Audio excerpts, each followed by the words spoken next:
Hi guys, welcome back to the Pet Travel Guide podcast. We're doing a series of country-specific sessions. Today looking at New Zealand. And again, just as a reminder, these are predominantly UK to that destination country. So today we're looking at UK to New Zealand.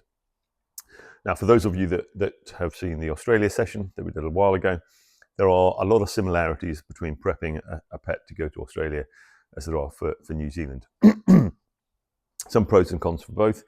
New Zealand is a little bit quicker in terms of time frame for the preparation and has more quarantine facilities, but you do need to do more blood tests if you have a dog. So let's go through that in a bit more detail. So, and again, sorry, we are talking predominantly cats and dogs. If you have anything a little bit more exotic, please get in touch and we'll work up a bespoke plan for you, for your pet, assuming that New Zealand will allow your pet in. So start with a microchip, then it's a rabies vaccine. Please get your vet to check the microchip every time they see it and to record that they've done so. Excuse me. So microchip, rabies vaccine. Now, if it's the first rabies vaccine that your pet's had, then it needs to be a minimum of 6 months old before your pet leaves. If it's a booster, then it's just got to be less than a year old. So either option has to be less than a year old. But this is important because if you tie this in with the blood test, which has to be done a minimum of a month after the initial rabies vaccine, for New Zealand, it's a minimum of 3 months from the date of the rabies blood test. For Australia, it's a minimum of 6 months, so a little bit faster. If you've done the rabies vaccine ahead of schedule and you've just been waiting on your visas, they come through and all of a sudden it's a sort of short notice move, then actually for New Zealand, we can get you there in just over 3 months if you've done the rabies ahead of schedule. And that to there is exactly the same for cats and dogs. So both need the rabies and the rabies blood test. It then becomes a little bit more involved if you've got a dog. Cats don't need any of these blood tests, but for dogs, there are 5 blood tests: heartworm, Babesia gibsoni, Brucella canis, Babesia canis, and Leptospira. Now, theoretically, they all have to be done within 30 days of export. The one exemption to that is the Babesia gibsoni, because the laboratories in the UK can't do a specific test on that and get the results back to us in time. What we have to do is 2 PCR tests. So the time frame changes a little bit for that one.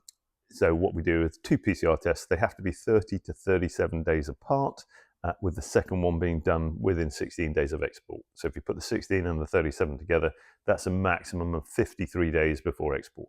So, month and a half, nearly 2 months. But again, we'll prepare a detailed itinerary for you and your vet to make sure that these tests are all done within the correct time frame. And again, just to reiterate that cats don't need any of these tests. So cats are much more simple. You should always keep your pets covered with their standard vaccines. And for dogs, obviously that tends to include L4, leptospirosis.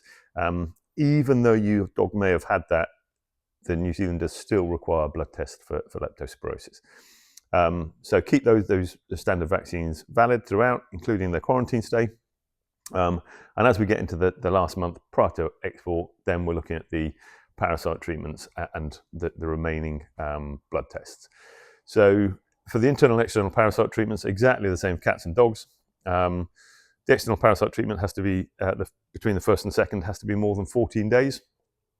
We'll factor this into your itinerary because we'll do the second treatment when we do the export health certificate, which has to be done in the last 48 hours before export. So as with all our moves, we tend to pick up the day before. We'll bring your pet into our kennels and cattery.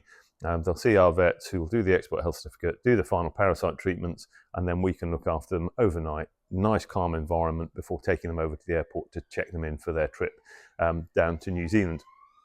On arrival in New Zealand, there is 10 days quarantine.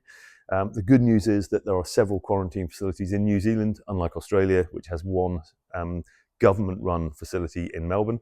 In New Zealand, there are several in the Auckland area and one down in the Christchurch area, and they're all privately run. We have great relationships with the guys that own and operate them, and we can pretty much always largely guarantee getting a date that we request in one of those facilities. The quarantine is only 10 days. And then we can arrange either delivery or you can collect direct from the quarantine facility. So Please, if you've got any specific New Zealand inquiries, please get in touch. We'd be delighted to help you work up an itinerary. Thanks for watching.